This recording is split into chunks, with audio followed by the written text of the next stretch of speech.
And welcome to my daily devotional for Thursday the 24th of September. We read from Hebrews chapter 2 and verses 1 to 4. Therefore, it is necessary for us to pay particular attention to the things we have heard, lest we drift away. For if the things that the angels spoke about have become firmly established, and every punishment and disobedience has received its just punishment, how shall we escape if we neglect so great a salvation? From the beginning, this was received from the Lord, and it was confirmed to us by those who heard him.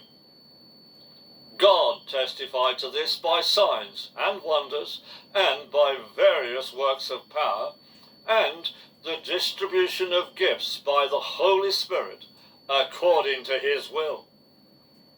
As we look at so great a salvation, let us look at the word great. The particular word used by the author of the book of Hebrews uses a different word from the usual one. We will be familiar with the usual word since in English it is mega.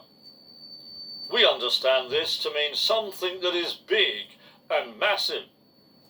The word used in verse 3 means something that is vast, bigger than massive. James used this word when writing about the rudder of a ship. It is very small, but it controls the direction of large ships. In James 2 verse 4 we read this. It's the same with a very large ship. Strong driving winds blow them about, but the ship's captain can steer the ship wherever he wants by just a very small rudder. The salvation that Jesus has won for us is far greater than the small rudder directing the course of a ship. John uses the same word in Revelation 16 and verse 18. And there was a loud thundering and lightning and a massive earthquake. It was such a great earthquake like nothing that has ever occurred since man has been on the earth. The context is the judgment that God was to visit upon Rome and the pagan world. The picture of such a great earthquake goes beyond the normal word for great. The emphasis is on something that is beyond any human experience of greatness.